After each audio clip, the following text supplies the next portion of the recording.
Hi, my name's Adam, I'm Suzanne. and this is the 150th anniversary of the Civil War, and we have a conference coming up. Suzanne, would you like to tell people about the conference? I guess I would. Oh, yes. great. Well, we've been engaged in getting ready for it because I read this book by Mark Knoll Right. on the Civil War as a theological crisis, and we started talking to other historians like Tracy McKenzie at Wheaton College, we're partnering with for this conference, and these guys are really, really smart. And the more they talked, the dumber I felt. So I thought, we're hosting, I better do some research There on you the go. Civil War, Yeah, why not? And I kind of thought that I knew what the causes of the Civil War were, and I was just going to go and have that confirmed. But the more I read, the more confused I got, because we're still kind of arguing about what the causes of the Civil War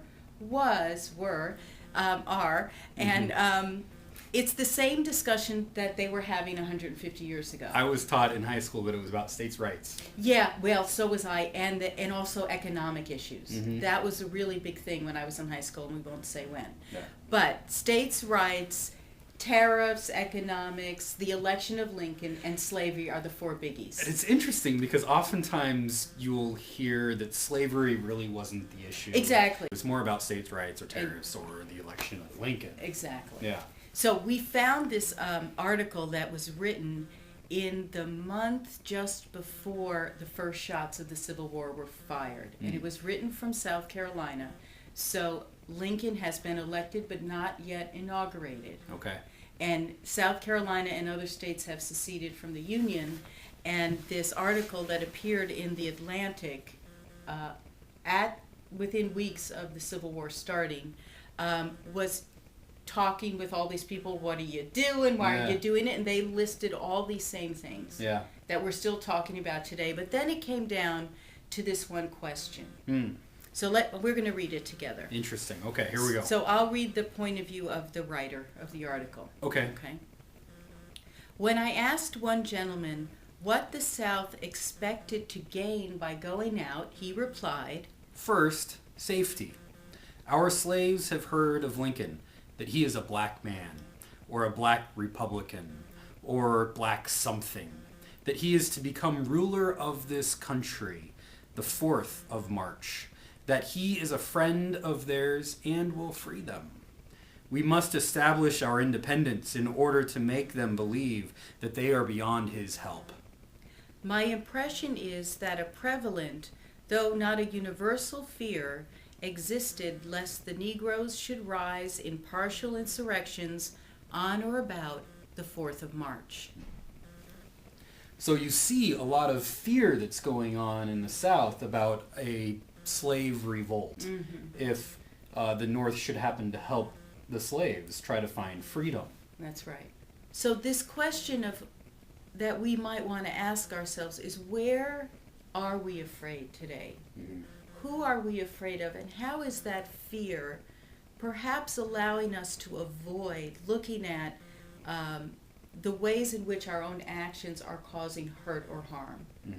Because the Southern fear of black insurrection, of slave insurrection, was this very ambiguous thing, because to be afraid meant that you in some way knew you were doing something pretty awful that someone would want to get back at you for.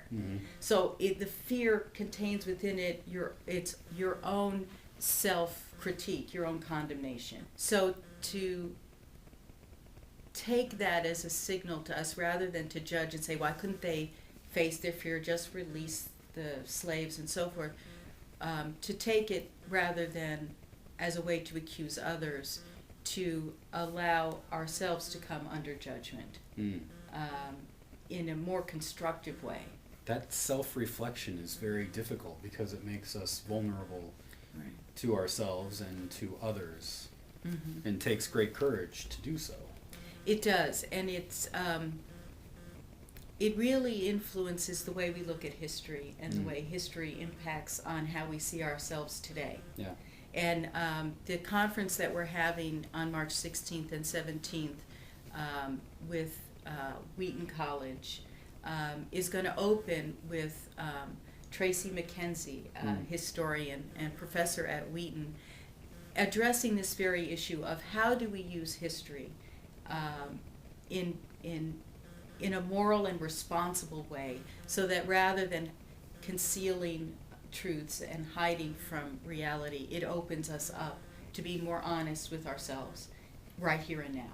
So we hope you can join the conference. You can register on our website. We'll put a link there for you, and also a link to Mark Knowles' book, who is also a keynote speaker at the conference. And we'll be doing a video on Mark Knowles' book next. Thanks for joining us. Thanks. See you next time.